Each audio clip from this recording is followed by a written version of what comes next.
Bonjour et bienvenue sur Croisée des chemins. Nous nous retrouvons avec un grand plaisir aujourd'hui pour notre point info du jour et on commence sans tarder avec l'actualité.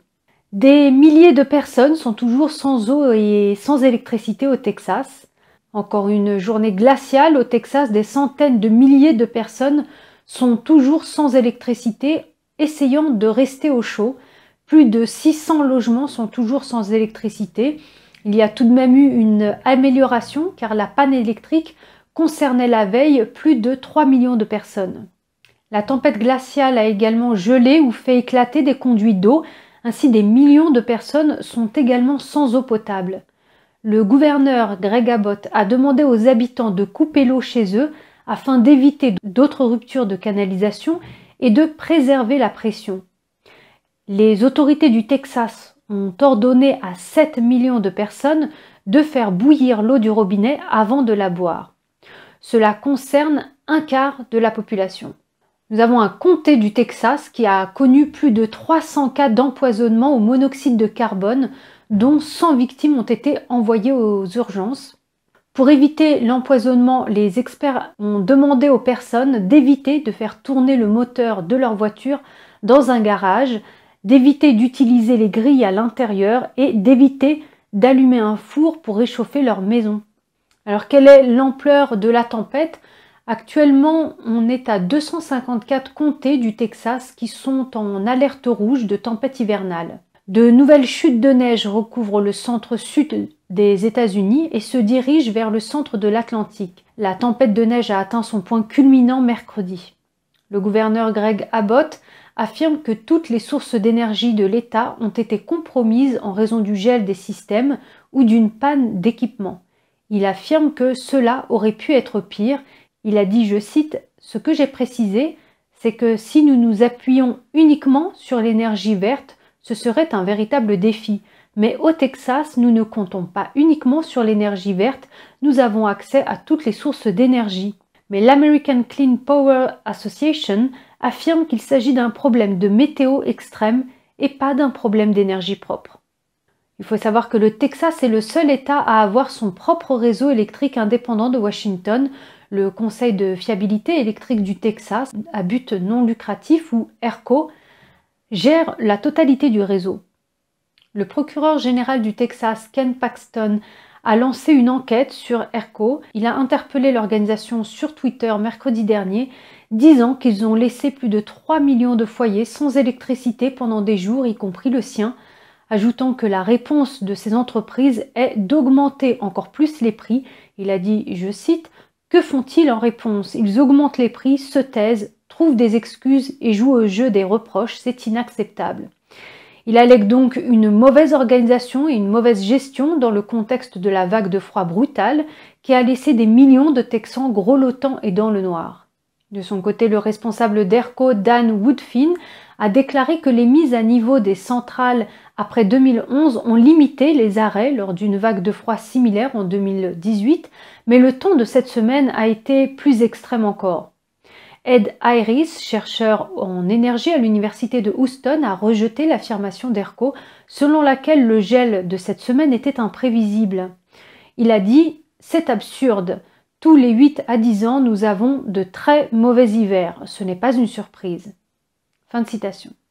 Monsieur Magnès, président et directeur général d'ERCO, a déclaré que le réseau avait commencé à se préparer à la tempête une semaine à l'avance, mais qu'il avait atteint son point de rupture tôt lundi, les conditions s'étant aggravées et les centrales électriques ayant été mises hors service. Certains générateurs à turbines éoliennes ont été gelés, mais près de 2 fois plus d'électricité a été détruite dans les centrales au gaz naturel et au charbon. La seule façon, selon lui, d'éviter une panne encore plus grave au Texas était de forcer des interruptions contrôlées. Il ajoute « Ce contre quoi nous nous protégeons est pire encore ». M. Magnès a néanmoins déclaré qu'ERCO ne pouvait pas proposer de calendrier précis pour le rétablissement complet du courant. De nombreuses questions se posent quant à la manière dont cela a pu se produire au Texas. Un expert en énergie, Joshua Rodez, a déclaré qu'il faut plus d'énergie pour garder une maison chaude que froide et que le Texas est plus orienté vers la climatisation, ce qui permet de garder les maisons fraîches en été. Il a ajouté que la différence réside dans le fait qu'en été, il n'y a pas de concurrence pour le gaz naturel, mais en hiver, environ 60% des foyers texans utilisent l'énergie pour le chauffage et les 40% restants utilisent le gaz naturel. Nous avons donc une demande massive de gaz naturel en même temps que nous avons une demande massive d'électricité, donc nous n'avons pas assez de gaz naturel pour alimenter toutes les centrales électriques qui le veulent et tous les foyers qui le veulent. Le système énergétique est donc mis à rude épreuve en raison de la concurrence entre les demandes de gaz naturel et d'électricité qui sont faites en même temps. D'autres affirment que le problème du blackout remonte à 1999, lorsque le gouverneur de l'époque George Bush a signé le projet de loi sur la restructuration des services d'électricité. Cette loi imposait le développement de la production d'énergie électrique renouvelable. En vertu de cette loi, le Texas disposait d'un quota de 2000 MW d'énergie renouvelable. Autre sujet à présent, des soupçons s'intensifient au sujet d'un parc éolien au Texas. Un parc éolien au Texas a fait l'objet d'un examen minutieux en décembre, car le propriétaire est un homme d'affaires chinois qui est soupçonné d'avoir des liens étroits avec le régime communiste chinois. La propriété est située près de la plus grande base d'entraînement de l'armée de l'air. Le gouvernement fédéral a le pouvoir de bloquer ces investissements pour des raisons de sécurité nationale, mais il a choisi de ne pas le faire. Le fondateur de la société d'investissement Kyle Bass, qui est très inquiet après avoir visité la région, a tweeté que le propriétaire du terrain peut faire entrer et sortir des personnes et des marchandises du Texas sans grande surveillance. Le sénateur du Texas John Cornyn a tweeté que le gouvernement est en train d'examiner la situation. Le sénateur Ted Cruz à présent qui répond aux appels à la démission des démocrates. Le sénateur Ted Cruz est sous le feu des projecteurs après que des photos de lui s'envolant vers Cancun avec sa famille aient fait surface. Le Parti démocratique du Texas lui demande de démissionner. Cela arrive au moment où l'ancien adversaire de Cruz, Beto O'Rourke, est montré pendant qu'il s'efforce d'amener les personnes âgées dans des endroits plus chauds où leur apporte à manger. Depuis, Cruz a répondu, je cite, « Comme des millions de Texans, notre famille a aussi perdu de la chaleur et de l'électricité. » Il a ajouté que depuis que l'école a été annulée, ses filles ont demandé à faire un voyage avec des amis et elles ont donc pris l'avion. Cruz dit qu'il prendra un vol de retour dans l'après-midi. Il ajoute qu'il est en communication constante avec les dirigeants locaux de l'État et il dit « Nous voulons retrouver notre électricité, notre eau et nos maisons chaudes. Mon équipe et moi-même allons continuer à utiliser toutes nos ressources pour tenir les Texans informés et en sécurité. » Fin de citation. Sur le plan politique, à présent, Trump dit qu'il envisage de rejoindre une nouvelle plateforme de médias sociaux, ajoutant qu'il pourrait créer la sienne. Cela fait suite à sa suspension par Twitter, Facebook, YouTube et d'autres sites de la Big Tech le mois dernier. Trump a dit à Newsmax qu'il évalue ses options après que Twitter se soit retourné contre lui. Il a déclaré « Nous sommes en train de négocier avec un certain nombre de personnes et il y a aussi l'autre option qui consiste à construire notre propre site parce que nous avons plus de gens que quiconque. Je veux dire que nous pouvons littéralement construire notre propre site. » Fin de citation. Et en parlant des Big Tech, abordons à présent la déclaration controversée du PDG de Facebook sur les vaccins. En effet, le PDG de Facebook a fait une déclaration qui n'est pas en accord avec sa propre plateforme. Sur la base de vidéos de Project Veritas, on voit Mark Zuckerberg soulever des inquiétudes sur les vaccins antivirus qui modifient l'ADN des gens, alors que sa société n'autorise pas, voire même sanctionne les contenus qui font des affirmations qu'elle qualifie de désinformation. Ainsi, il met en doute la sécurité des vaccins tout en supposant qu'ils modifient l'ADN des receveurs. Il a dit, je cite, « Je veux juste m'assurer que je partage une certaine prudence sur ce vaccin parce que nous ne connaissons pas les effets secondaires à long terme de la modification de l'ADN et de l'ARN des gens. En gros, la capacité de produire ces anticorps et si cela entraîne d'autres mutations ou d'autres risques en aval. » Fin de citation.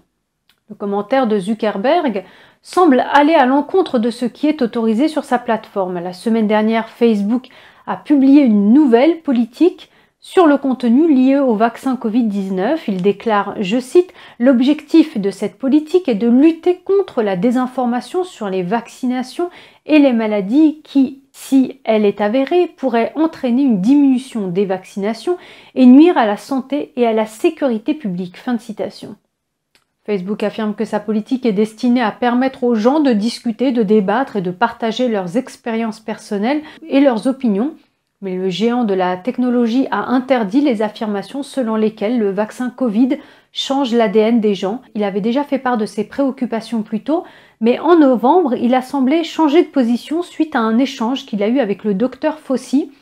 Dans cet échange, Zuckerberg affirme « Et juste pour clarifier un point, je crois comprendre que ces vaccins ne modifient pas votre ADN ou votre ARN. C'est donc juste un point important à clarifier. » Fauci de répondre « Non. Tout d'abord, l'ADN est inhérent à votre propre cellule nucléaire. S'il y a un élément étranger, il sera finalement éliminé. » Zuckerberg de répondre « Bien, je suis content qu'on puisse éclaircir ça. » Fin de citation. Et on continue avec Facebook toujours, qui supprime le contenu des actualités en Australie.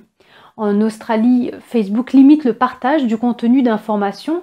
C'est en représailles au projet de code de négociation des médias d'information du Premier ministre Scott Morrison, qui ferait payer les grandes entreprises technologiques comme Facebook et Google pour l'information. Google, de son côté, accepte de payer. Il va payer News Corp, le propriétaire de la WSJ et d'autres médias mondiaux, pour utiliser son contenu aux États-Unis, au Royaume-Uni et en Australie. Mais Facebook refuse de payer. Les grands médias ont appris jeudi matin que leur page Facebook avait été interdite. Il s'agit notamment de Sydney Morning Herald, de The Australian et de The Age ou encore de The Epoch Time.